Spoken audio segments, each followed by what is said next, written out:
Hey guys, this is Billy Williams with the Fix My Insurance Agency podcast and Inspire Nation Business Mentoring and Williams Family Investment Group. And now we have a new company we just bought called Inspire Nation Chatbot Developers because chatbots are huge.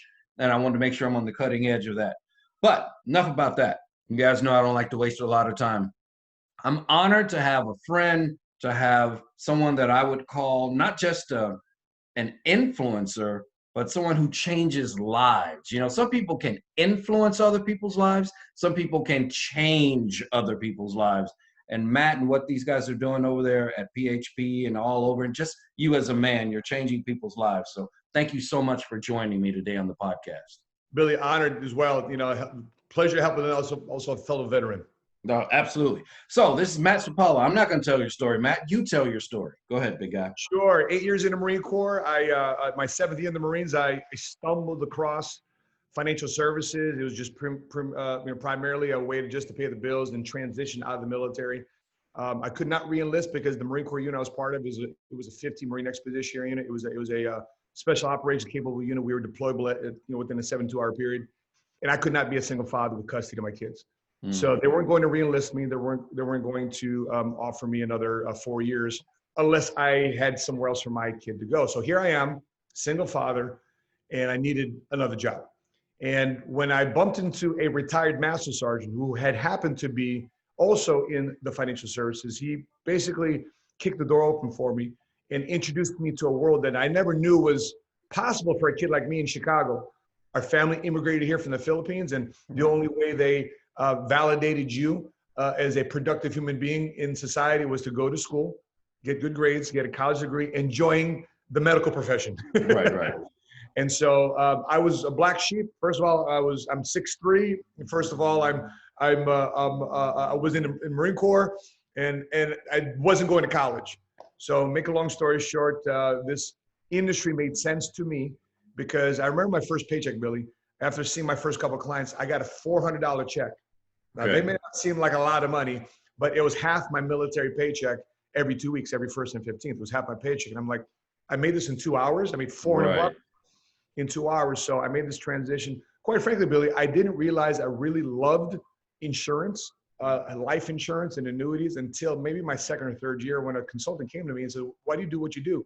I said, no, nobody's ever asked me that question. It's because what I do is because I love seeing the bright eyes and open-minded hearts when I finally talk to somebody who wants to be proactive in helping themselves to see what they can do with their finances. As it helped me, I'm able to transform that into other people's lives. And I've made a career, as you said earlier, I appreciate you observing that. I made a career transforming lives financially from a mental capacity, reprogramming people's blueprint of how they approach their personal finances.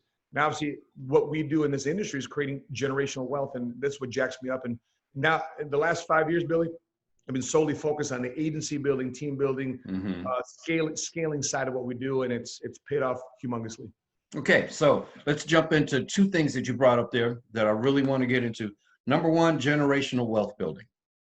You know, one of the things that really bothers me, especially in the times that is going on right now, is the fact that I love the coalition. Let me just say that first and foremost. I love the coalition. I love the change. I love the conversation. I love the whole unity of what's happening right now.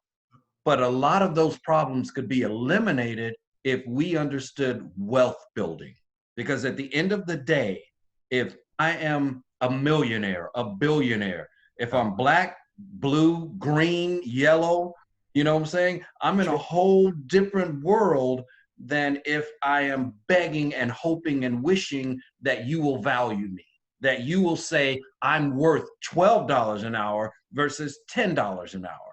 And so I think we're missing a real opportunity here by taking that energy, that pissed offness, saying, I'm going to do something. Last night, you and I were talking in the car when I was driving, right? Going to play golf. You know, I play golf almost every day. So I was going to play golf, and you and I were talking, and I said, you know, it's almost like you have to have that mentality of a federal prisoner. When you get out of the federal prison system, you're not going to find the best job. You're not, yeah, you're handcuffed, you're tied. And so a lot of times the only thing you can do is to create your own business, create your own job, because nobody else is going to hire you. And I can't tell you how many times I've met with people who are very successful that you wouldn't realize. The reason why is because no other doors were opened. So they had to open their own doors. You know what I mean? And I think the team building part of this is paramount to us opening the door. So again, I, as an African-American male, you as a minority, I'm all about the change and the conversation that's happening in the world today, because, you know, there's institutionalized racism that we have to deal with. We have to deal with. I have a son who's 18 years old.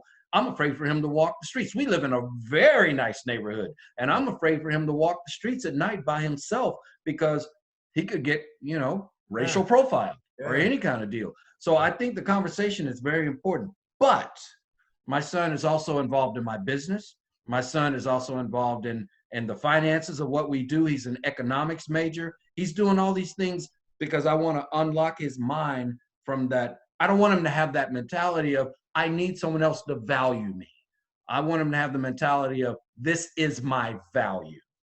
Does that make sense? 100%. So, long talk. Let's talk about team building, my man. What are you guys doing?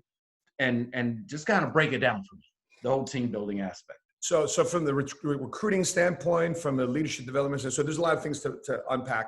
Okay. So number one, because of the economy, by the way, you're 100% right. I don't have a college degree. Billy, you're a warrant officer, right? Yep. Right. So, and I have a Ph.D., but at the end of the day, I make a hell of a lot more money now than I ever made with that degree. And I have a Ph.D. too. I have a public high school diploma. So I'm very proud. Okay, mine is a little more college based, but we're okay. Yes. So, you know, I went against the grain, and I was always against the intellectual because I was never good in academics. And so when I'm here frustrated, like I can't, like when I attempted to go back to college, I'm sitting around with a bunch of 18, 19, 20-year-olds who are 10 times smarter than me. I'm 25 years old, 2 combat tours. And I'm like, these guys are just kicking my ass intellectually, but I got an insurance business.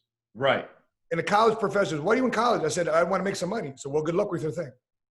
By the way, I was taking my CFP. You know, I never finished the CFP in terms of challenging exam. I completed the course. I just never took the exam. Okay. But I completed the 5 modules. And I self-educated myself about this industry. And I self-educated myself to actually doing the business and actually talking and having relationships with the community and community partners, whatnot, other CPAs and accountants. And here's the cool part about this, about creating generational wealth. Once I got contracted, once I got licensed, once I started talking to the advanced markets teams of the insurance companies I do business with, the attorneys, CPAs, the MST, the Master of Science Taxation, the JDs, the attorneys. I'm like, why are you guys talking to me? So we're going to help you talk to your clients. I said, I don't even have clients like that yet. I know, but you will. Well, how come you guys don't find it yourself? Why do you got to go through me? Because you guys do what I can't do. What's that, attorney? I can't go out and find clients. Wow. So in other words, you don't have a job unless you have guys like me on the streets finding clients. He's like, that's right. At least he was honest with me. Yep. I'm thinking to myself, wow, I'm a little bit more important than an attorney right now to an insurance company. This little insurance license has a lot more value because without me, guys like him don't have a job. Without me, underwriters, administrators don't have a job. I think, wow, that's a pretty powerful thing, that my ability to generate business creates jobs. Wow. No money gets made until something is sold. Right. 100%. So I'm thinking to myself, I'm valuable. That's what I'm thinking to myself, I'm flipping valuable. Holy moly, very cool. And then I get involved in this insurance industry. And, you know, of course, I was an independent agent. So these different, you know, insurance marketing organizations would support me. You know, help me run my illustrations. I'm like, you guys don't have a job without me either. Wow, that's pretty interesting. And so when I think to myself, 2-3 years into it, I'm making 6 figures. I'm making 250. I'm making, right? Like, wow, this is a pretty cool thing.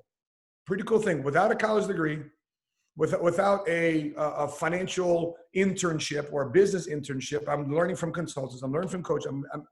I'm asking insurance agents in a marketplace to split absolutely 50-50 so I can learn from them. Right. Like, I'm not going to try to figure out this case. Can you come with me on this case? I'll split absolutely 50-50 if you close it. But I want to learn from you.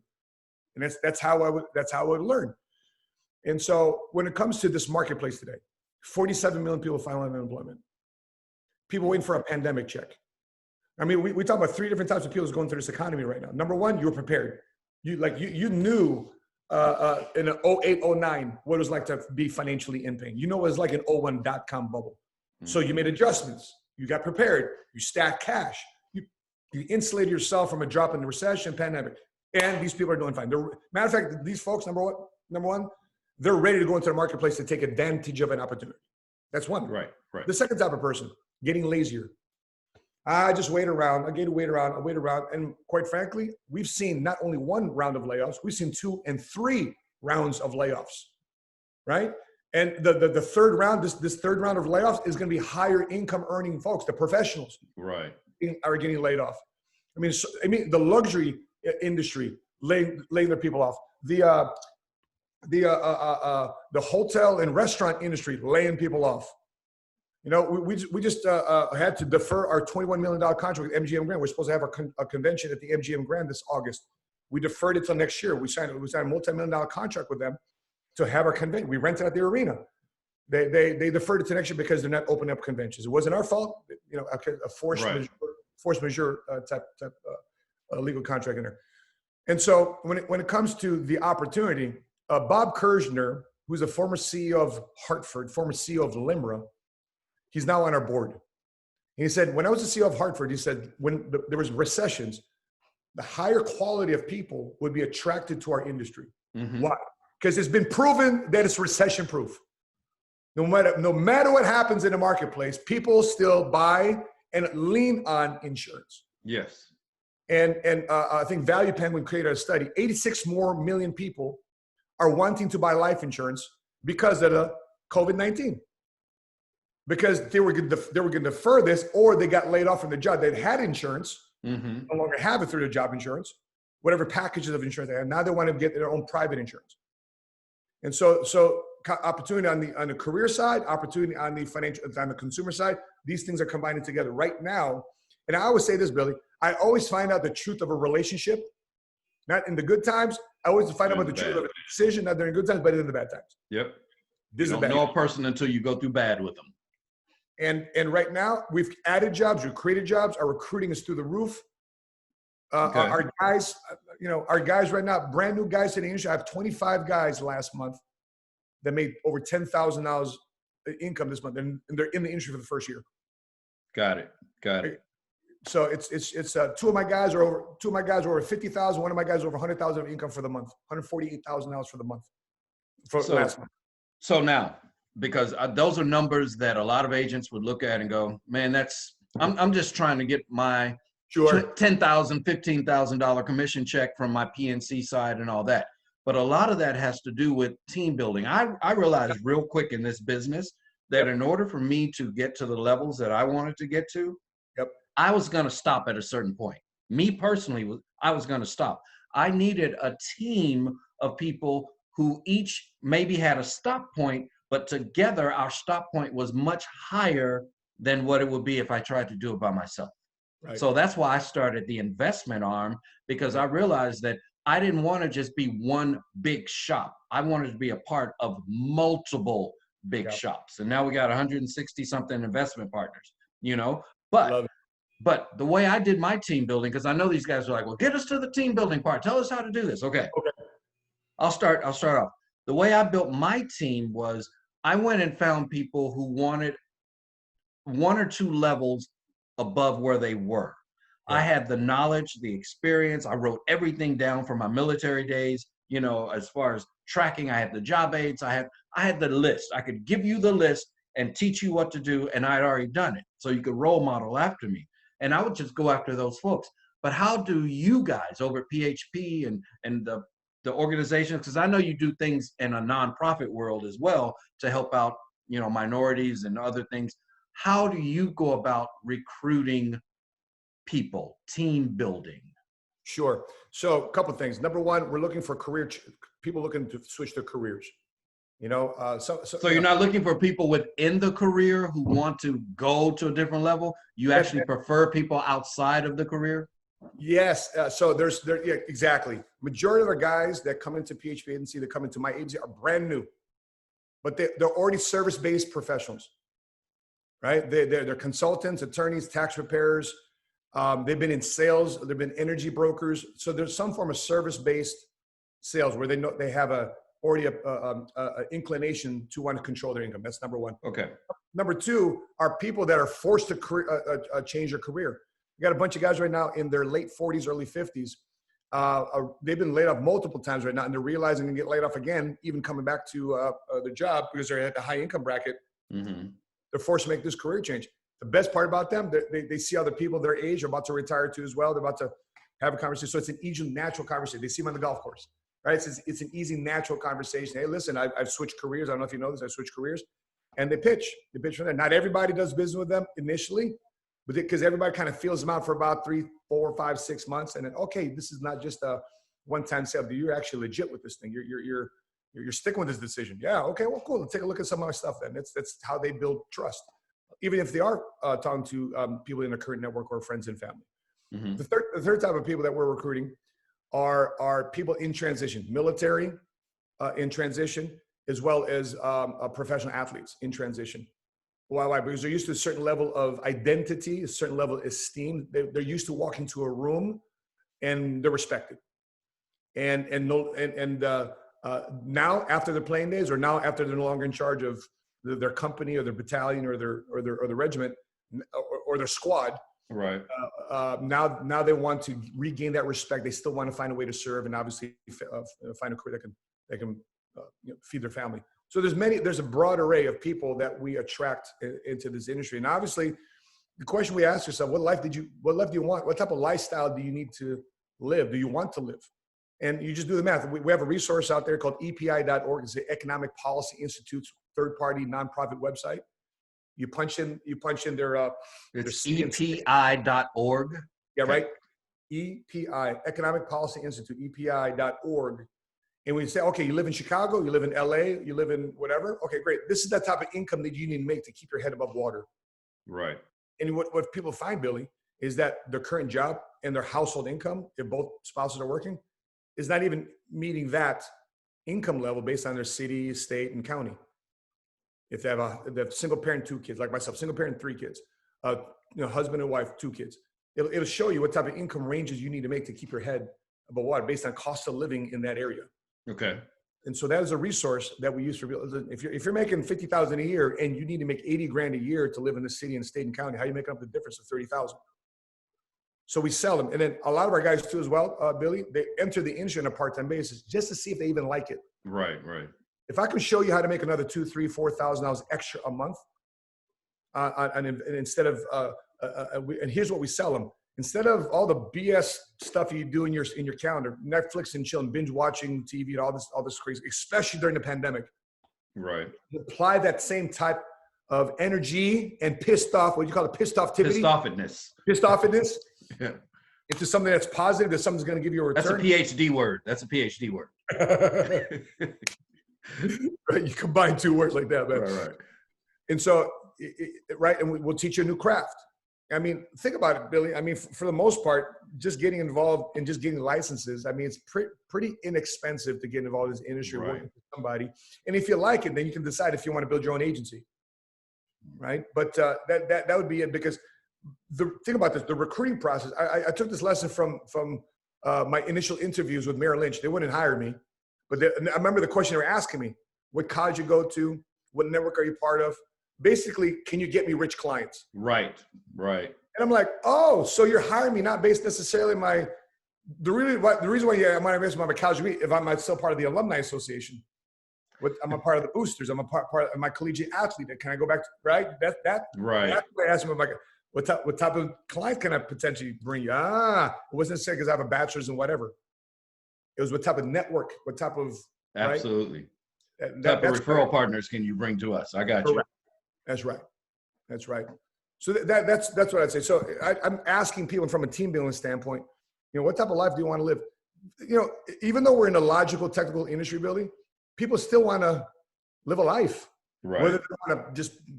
Whether they want to fly first class or buy a private jet one day, whether they want to fund a nonprofit or be a bigger contributor to a society and their church, whether they want a step-by-step process to build an actual business, or whether or not they want to be a solution to problems out there. People want some reason to be a part of something. And the interesting part is a majority of our guys too as well are millennials. A good 60, 80% of our guys are millennials. The 20% are Gen X and baby boomers. Okay. And the millennials, they love to be part of a movement. They love to be part of a message. Right. It's kind of like how they're wired, you know? And on top of that, they're pretty well adapted and using social media since they were teenagers. They're very well connected online. Very well connected online. They have a network without even realizing it. Yeah. You know? Yeah, they just think we have a bunch of connections, a bunch of followers. They don't realize they have a pool of wealth at their disposal. Boom. Boom. Billy, I wrote an article for Broker World, I think it was 07, 08, when I had the aha moment with Facebook. Okay.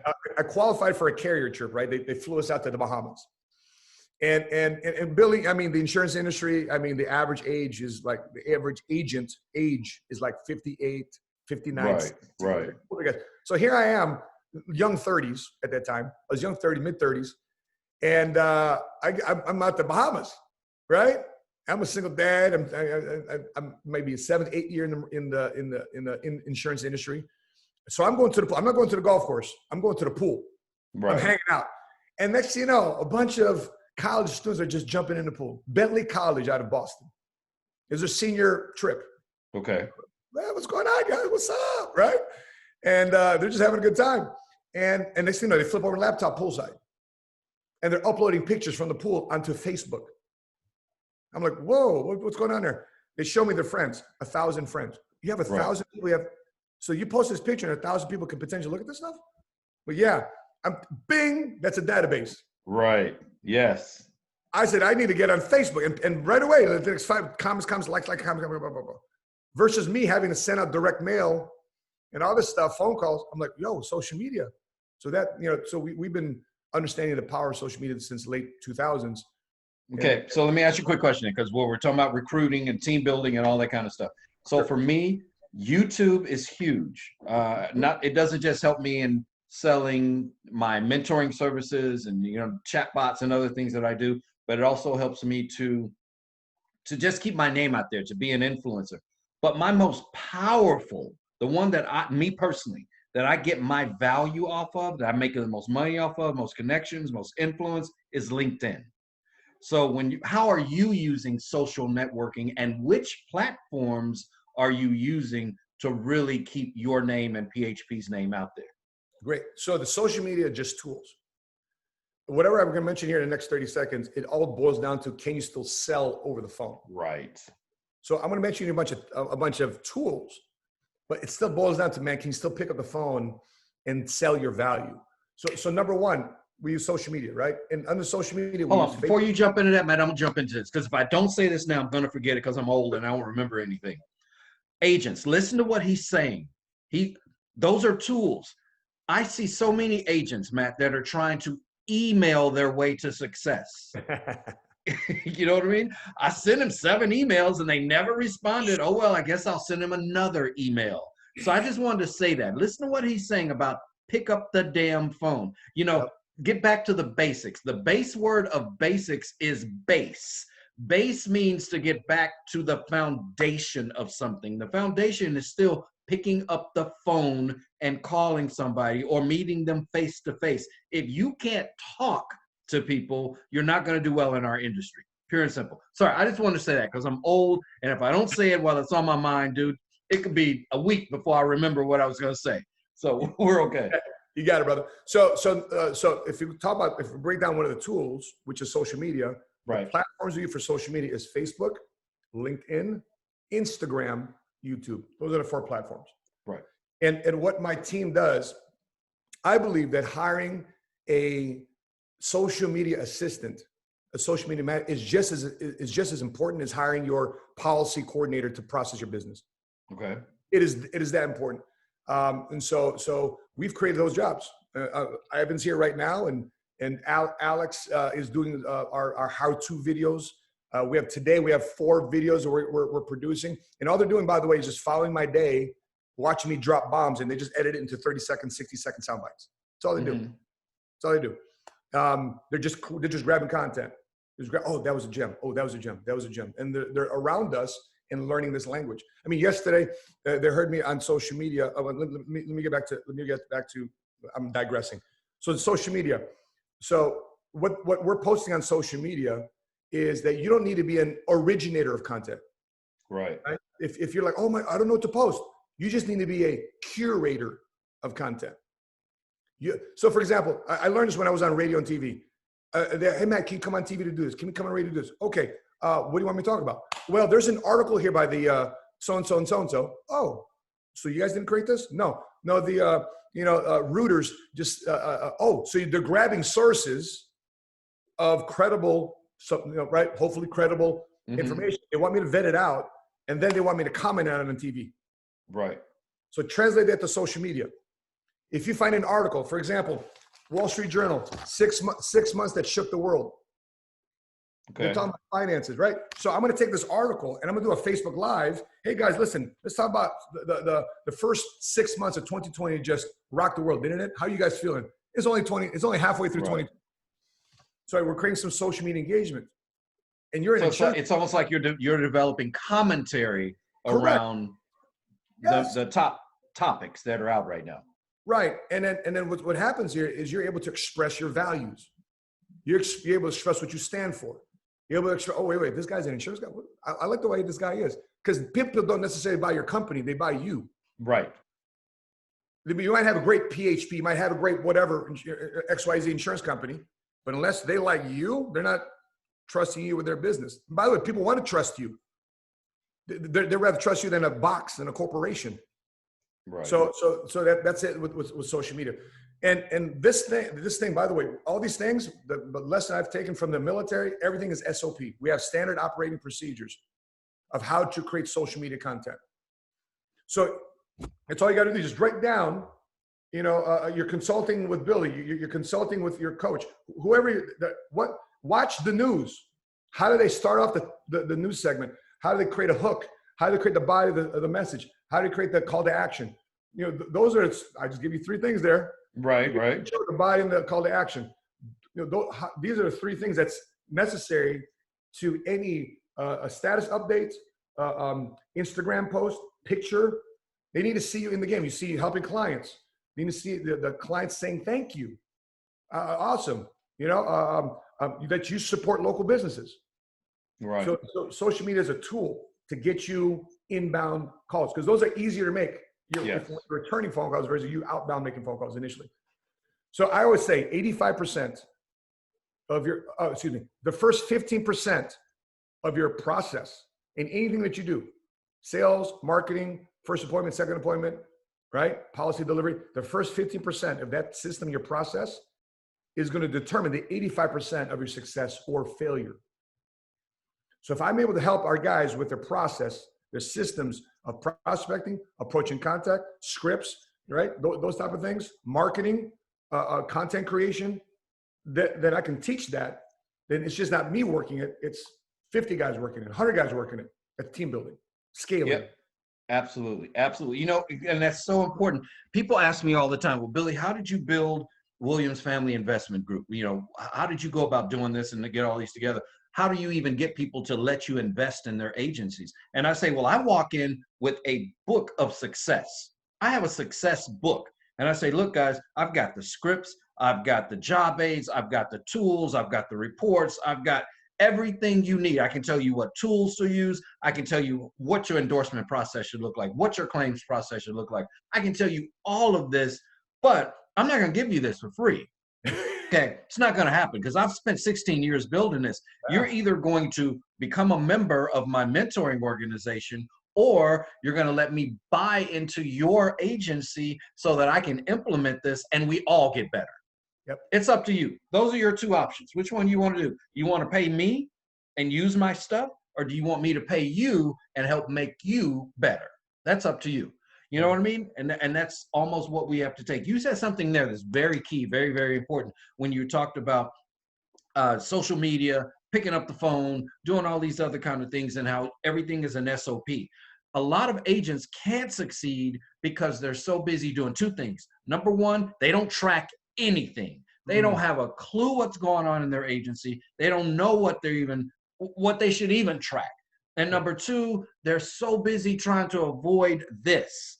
They're trying to email their way to success, text message their way to success. They're doing everything but this. Now, I know part of your team building is you have conferences and you guys have big meetings in the evenings where you get everybody together. For me, it's webinars. You know, I do big webinars where I have 4,000 or 5,000 people on a webinar. I do conference calls. I do all that.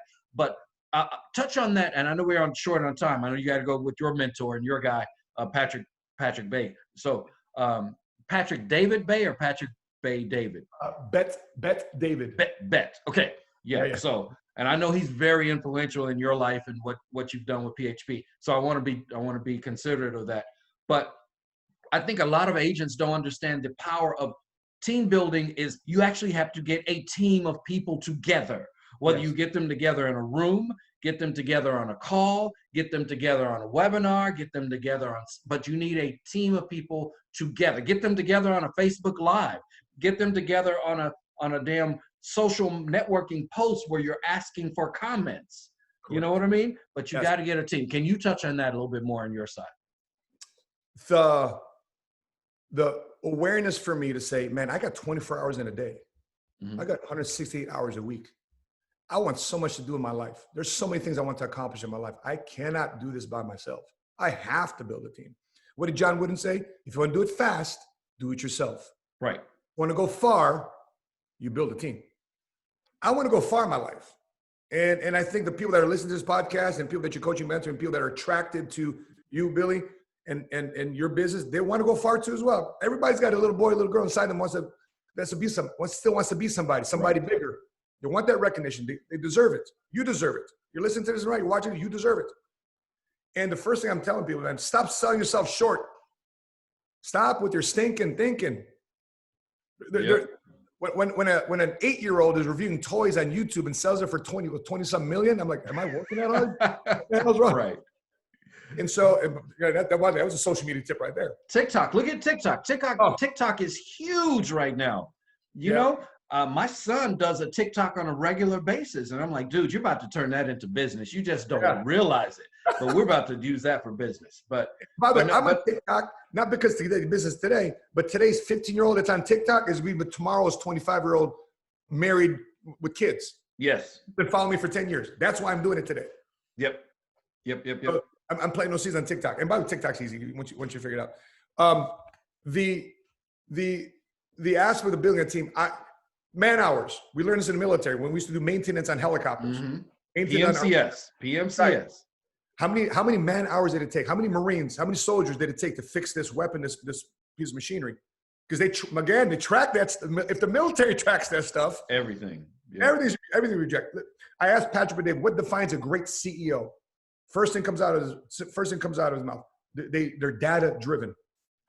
Because if you're not logical with your decision making process, is too emotional.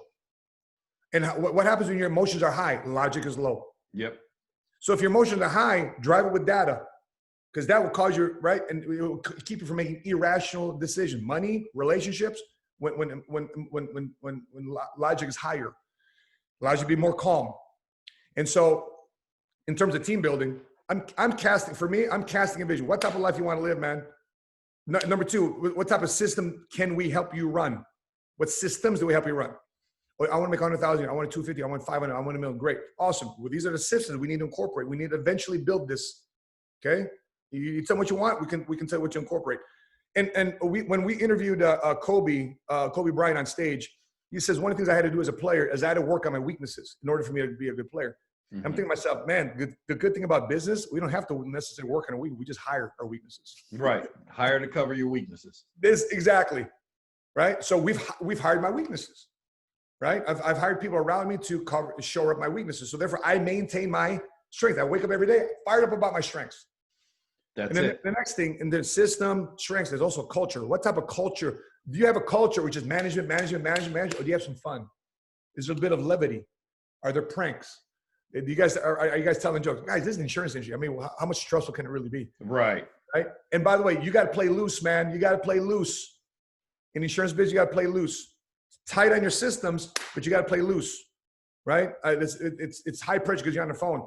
And the same thing about our culture. Here's what we buy into, Billy. We buy into the high amount of numbers we call in contact. Because if we're able to have a high amount of numbers of people in contact, the probability gets higher once our skills start to increase. Mm-hmm. So we can learn and earn at the same time. Right? Let me jump in real quick on that while you're talking about that. One of the things that I do that when someone becomes a brand new member of Inspire Nation, right? First thing we do is we have them fill out an agency questionnaire. And the first question, or the first thing we ask is, what is your lead to close ratio? What is your quote to close ratio, right?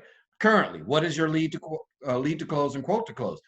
You'll be amazed how many people have no clue. They don't track their leads. Yeah. So they don't know I have to make 100 phone calls in order to get 3.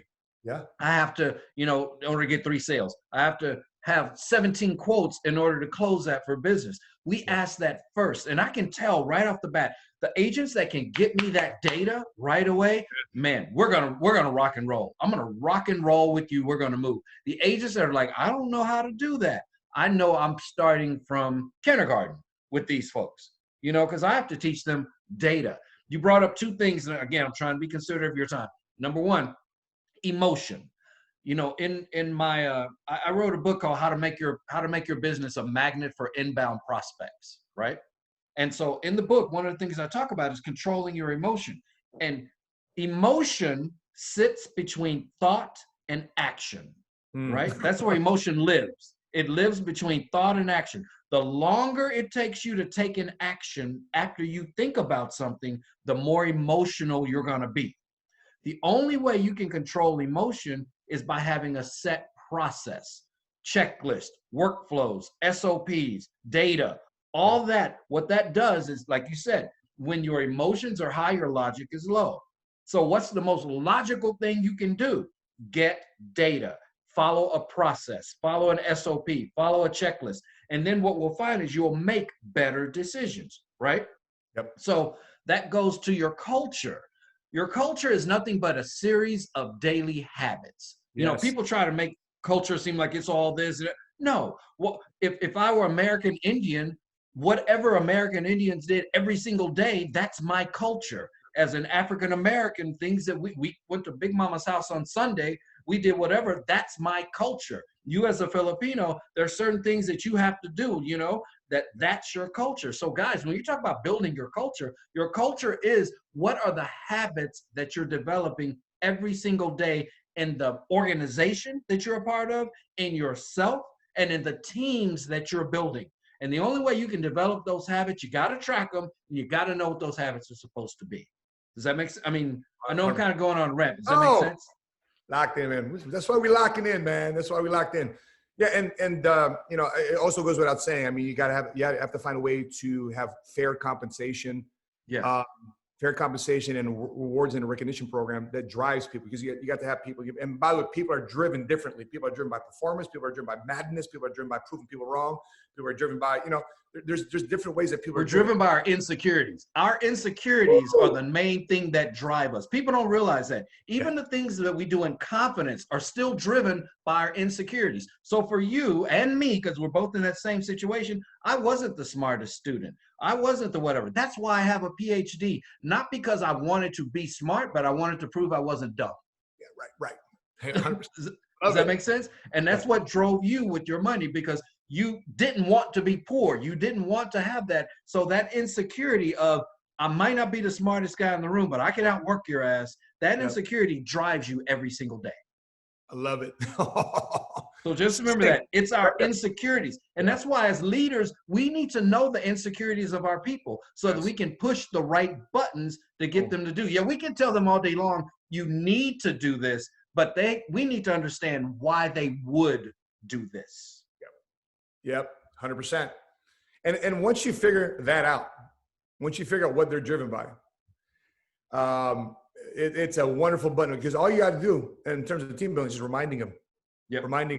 Did you forget? Did you forget why you made the decision to begin with? Because we had a conversation back then. You said this. Is that still true, or has it changed? Or you're secure about it? What else are you insecure about? There's always some area of insecurity. Yep. And I'll say this to Bill. As you addressed at the beginning of the show, I'm so thankful and grateful for this industry. Yes. I'm grateful for the opportunity to not only wear the uniform, but also serve our country still in this industry. The amount of work that we've been able to do, the checks, the death benefit check, the living benefit checks that we've been able to give the clients, it's just been amazing. And to know that our future is tied into the future financial success of our clients, what a noble profession we're a part of. Mm-hmm. The only way we win is to help other people win. It's tied into that capacity. And so when we're thinking about money, we're thinking about, fighting for this country. And I was saying to my guys, I said, listen, I'm not even black. I get pulled over. I get profiled. Right. And I can only imagine you guys getting pulled over for just driving. And our office and our home are very nice neighborhoods. I get pulled over in my convertible Mercedes SL 550 AMG. What are you pulling me over for? My guys, my passengers, he's pissed off. I'm like, oh, I get way pissed off. I'm like, officer, what's going on? I need to double check this car. For what? Just make sure it's mine? Of course it's mine. Your registration license, I'm good. It's convertible, so he wasn't worried about coming up to the car, but I had it top down. But it's just those stupid things. Like, I couldn't imagine the wrong cop on the wrong day, and my brother in life and in business gets into that situation. Yeah. I said, brother, the only way we can help change right now. I know you're mad, protesting, all this stuff, social. Of course, we know what it is. But you know what has been my weapon? You know what's been our weapon? Success in business. Why? Yes. Because the money gets us access to power. And that power allows us to create change. Yes. And I was asking my guys, I said, what's more important, money or power? They said, money. Are you sure? Money. Are you sure? I think, listen, the Department of Insurance Commissioner makes $150,000 a year. He has more power over us than us making money. Yes. Think about that real quick. So money, our success gets access to power. Why? 3 weeks ago, I was on the phone with a senator. Senators on the phone with me talking about this, change it. Why is he talking to me for? What is he talking to me for? You know why? Because I have influence over a team. And that team votes. And if the senator wants to appease his constituents, he wants to talk to the people that are influencing a community, not just a one-man office. He wants to talk to someone who's had influence over a team, that influence over his fellow constituents, that can vote, that can say, I buy into this policy. So in 3-4 months, we're going down to Springfield, Illinois, where our government meets, right, to create policy change. The only way I was able to do that is by becoming an entrepreneur and building a team and getting known for doing what I'm doing. Yep. And that's what these influencers have to understand. These people that have 1 million and 2 million and 3 million followers, they may be as dumb as Barbie, Yeah. I mean, they literally could be, but they have that following. They have that power base that everybody wants. You know what I mean? So that's what we need to start realizing in insurance. Stop trying to do this by yourself. Yeah. Stop trying to be the solo one-person agency shop in the corner of the mall. You know what I mean? Start building teams. And if you're not comfortable talking to people on the phone, you're going to have a really difficult time in our industry. Very difficult time. So, all right, man, I know you got to get out here. Leave us with your contact information and drop a bomb on us. Drop a wisdom bomb on us. Yeah, wisdom bomb. Well, I'll do the easy one maybe by the time to drop a wisdom bomb. But the website for people to access, moneysmartguy.com, Instagram, Facebook, YouTube. So it's money. My people are old. So moneysmartguy.com. You got it. Moneysmartguy.com, Money Smart Guy Instagram, Money Smart Guy Facebook. Just remember Money Smart Guy.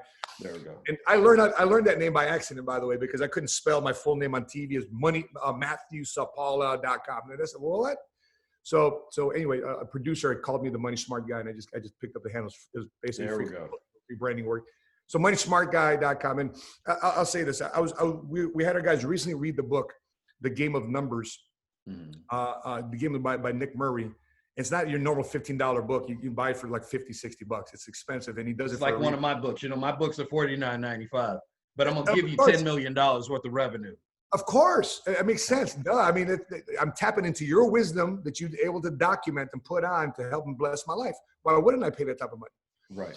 So when I'm thinking about the Game of Numbers, I'm looking at the nobility, what we do, but everything you want, everything that you desire, everything that you want to accomplish from at least a financial capacity or to fund the things that you want really is found in our business.